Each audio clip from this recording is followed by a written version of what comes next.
इस वीडियो में हम वन पर्सन कंपनी के बारे में जानेंगे, जिसे शॉर्ट में बोलते हैं ओपीसी। कंपनीज एक्ट 2013 के अंदर ये एक नया कंसेप्ट इंट्रोड्यूस किया गया, जो कि प्रीवियसली कंपनीज एक्ट 1956 में नहीं था। पहले यदि कोई सिंगल पर्सन कोई कंपनी फॉर्म करना चाहता था तो वो नहीं कर पाता था। जैसे कि प्राइवेट कंपनी में मिनिमम 2 डायरेक्टर की रिक्वायरमेंट होती है और 2 मेंबर की रिक्वायरमेंट होती है, जबकि पब्लिक कंपनी में आपको मिनिमम 3 डायरेक्टर और 7 मेंबर की रिक्वायरमेंट होती है। तो कहीं ना कहीं सिंगल पर्सन एक कंपनी फॉर्म नहीं कर सकता था। यदि सिंगल पर्सन कंपनी फॉर्म भी करता था तो उसे ये होता था कि उसे अपने या तो किसी रिलेटिव को लेना होता था, जैसे कि वाइफ को लेना होता था या सन को लेना होता था या फादर को लेना होता था या ब्रदर को, उसे एक नाम के लिए ही लेना होता था, बट उसे इस तरीके से फॉर्म करनी होती थी या फिर उसे सोल प्रोप्राइटरशिप में ही बिजनेस करना होता था। तो गवर्नमेंट को लगा कहीं ना कहीं इसकी रिक्वायरमेंट है, तो कंपनी से 2013 में ओपीसी का कंसेप्ट इंट्रोड्यूस किया गया। तो एक सिंगल पर्सन भी ओपीसी फॉर्म कर सकता है और इसमें जो मेंबर है वो मिनिमम भी 1 है और मैक्सिमम भी 1 है। एक से ज़्यादा मेंबर भी नहीं हो सकते और एक से कम भी नहीं। और जो डायरेक्टर है वो मैक्सिमम हो सकते हैं 15 और उससे ऊपर है तो आपको स्पेशल रेजोल्यूशन पास करना होगा, उससे ऊपर फिर हो सकते हैं। अब हम देखते हैं कि ओपीसी कौन कौन फॉर्म कर सकता है। तो जब 1 फरवरी 2021 को जो नोटिफिकेशन आया, उससे पहले केवल एक जो नेचुरल पर्सन है जो कि इंडियन सिटीजन है और रेसिडेंट इन इंडिया है, वो ही केवल अलाउड थे ओपीसी फॉर्म करने के लिए। बट ये जो नोटिफिकेशन आया उसके बाद जो नेचुरल पर्सन है जो कि माइनर नहीं है और जो कि इंडियन सिटीजन है, वो रेसिडेंट इन इंडिया भी हो सकता है और नॉन रेसिडेंट भी हो सकता है, तो वो ओपीसी फॉर्म कर सकता है। इसका मतलब ये हुआ कि एनआरआई भी अब इनकॉर्पोरेट कर सकते ओपीसी। जब स्टार्टिंग में जब ये एक्ट आया था 2013, तब एनआरआई अलाउ नहीं थे ओपीसी फॉर्म करने के लिए। अब हम देखते हैं आगे कि वन पर्सन कंपनी हम क्यों बनाएं, क्या क्या बेनिफिट होते हैं। हम तो सोल प्रोप्राइटरशिप में अच्छे थे ऐसा लोग बोल सकते हैं, तो क्या क्या बेनिफिट होते हैं। तो इसका होता है सेपरेट लीगल एंटिटी होती है, आप एक सेपरेट लीगल एंटिटी बन जाते हैं। आपके जो भी सर्टिफिकेट्स होंगे वो कंपनी के नाम पे होंगे, चाहे जीएसटी रिटर्न्स हो गए, जीएसटी आपके जीएसटी रजिस्ट्रेशन हो गए, आपके बैंक अकाउंट हो गए, तो एक सब आपके कंपनी के नाम पे हो गए। तो आपकी जो लाइबिलिटी होगी शेयर होल्डर डायरेक्टर की लिमिटेड होगी। आपने कोई लोन लिया हुआ है तो इसमें क्या होगा कि आपकी जो पर्सनल असेट्स होगी उस पर कोई भी आपका लाइबिलिटी नहीं होगा, उससे कोई भी बेच नहीं सकता है। Third, easy to obtain fund. क्या होता है कि आप स्ट्रक्चर वे में आते हैं तो आपको वेंचर कैपिटल एंजल इन्वेस्टर मिलने के ज़्यादा चांस होते हैं, क्योंकि आप एक स्ट्रक्चर वे में होते हैं। प्रोप्राइटरशिप में ये कहीं ना कहीं टफ होता है। Fourth, legal status and social recognition of your business. क्या होता है कि आप एक लीगल स्टेटस बन जाता है, आपका सोशल रिकग्निशन होता है कि हाँ ये कंपनी है। तो आपके जो सप्लायर है, कस्टमर, उनको भी कहीं ना कहीं कॉन्फिडेंस आता है आपके बिजनेस पे। Perpetual succession. क्या होता है कि जब आप ओपीसी फॉर्म करते हैं तो जो एक सिंगल मेंबर होता है उसको एक अपॉइंट करना होता है, नॉमिनी अपॉइंट करना होता है कि जिससे मेरे मरने के बाद कोई दूसरा बंदा इसे चला सके। जैसे कि बैंक अकाउंट आप जब ओपन करते हैं तो वहाँ पे एक नॉमिनी का ऑप्शन आता है, तो सेम इसमें भी होता है कि आपको नॉमिनी अपॉइंट करना होता है जब आप इनकॉर्पोरेट करते हैं, ताकि जब मेंबर की डेथ हो जाए तो नॉमिनी उस कंपनी को चलाना चाहे तो वो चला सकता है। तो इसमें परपेचुअल सक्सेशन का ऑप्शन होता है, जबकि अब सोल प्रोप्राइटरशिप में ऐसा नहीं होता है। तो ये बेनिफिट्स है वन पर्सन कंपनी के। इसके अलावा इसमें कंप्लायंस भी कम होते हैं, अदर देन अदर जो कंपनी से उससे थोड़े कम कंप्लायंस होते हैं। अब हम जानते हैं आगे कि इनमें ओपीसी एंड सोल प्रोप्राइटरशिप में क्या क्या डिफरेंस है, ये किस तरह से उससे अलग है।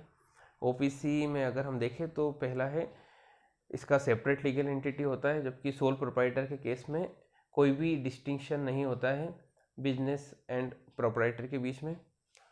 सेकंड वन इज ओपीसी में यह है कि लाइबिलिटी जो है शेयर होल्डर और डायरेक्टर की वो लिमिटेड होती है, जबकि सोल प्रोप्राइटरशिप में जो लाइबिलिटी है प्रोप्राइटर की वो अनलिमिटेड हो जाती है।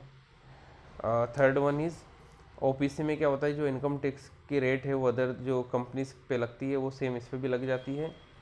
और सोल प्रोप्राइटर केस में जो स्लेब रेट वाइज जो टैक्स लगती है तो वो रेट इसमें लग जाती है, स्लेब का यहाँ पे बेनिफिट मिल जाता है सोल प्रोप्राइटरशिप के केस में। Fourth one is compulsory statutory audit होता है, बुक्स ऑफ अकाउंट आपको मेंटेन करना होता है, जबकि सोल प्रोप्राइटरशिप में ऐसा कंपलसरी वाला नहीं होता है, केवल आपके टर्नओवर के हिसाब से होता है। यदि आपका टर्नओवर एक लिमिट के ऊपर है तो आपको फिर बुक्स ऑफ अकाउंट ऑडिट करवाना है, अदरवाइज नहीं करवाना है। जबकि कंपनीज केस में अगर आपका टर्नओवर 0 भी है तो आपको ऑडिट उसका करवाना है, कंपलसरी है। Fifth one is mandatory compliance of provision of companies law, आपको जो भी कंपनीज लॉ है उसके मैंडेटरी कंप्लायंस करना होता है, सोल प्रोप्राइटर पे कोई ऐसा एक्ट एप्लीकेबल नहीं होता है। तो इस तरीके से हमने जाने कि क्या क्या इसमें डिफरेंस होते हैं। अब जानते हैं फ्रीक्वेंटली आस्क्ड क्वेश्चन हम देख लेते हैं। मैंने कुछ क्वेश्चन सिलेक्ट किए, इसके अलावा भी आपके कोई क्वेश्चन है तो आप पूछ सकते हैं, I will try to answer them. First one is can a person be a member of more than one OPC, क्या कोई पर्सन है, कोई मेंबर है, वो एक से ज़्यादा ओपीसी फॉर्म करना चाहता है तो क्या वो कर सकता है क्या ऐसा? तो इसका आंसर है नहीं, वो केवल एक ही ओपीसी फॉर्म कर सकता है, उसके अलावा दूसरी कोई नहीं। सॉरी।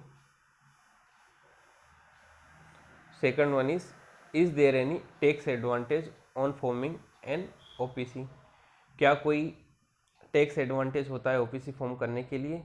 तो इस तरह का कोई भी टैक्स एडवांटेज नहीं होता है, जो भी कंपनीज पे रेट लगती है सेम इस पे भी रेट लगती है, तो कोई भी आपको इस तरीके का टैक्स एडवांटेज नहीं मिलता है।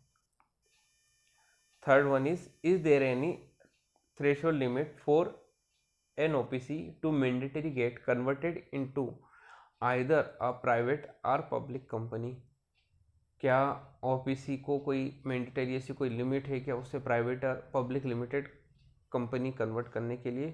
तो जब 2013 जब स्टार्टिंग में जब ये इंट्रोड्यूस हुआ था तो उसमें ऐसा था कि कुछ अगर मिनिमम पेड अप कैपिटल या कुछ एनुअल टर्नओवर है उसका एवरेज है तो उससे अगर लिमिट से ऊपर हो जाता था तो कंपलसरी प्राइवेट लिमिटेड या पब्लिक कंपनी में इसे कन्वर्ट करना पड़ता था।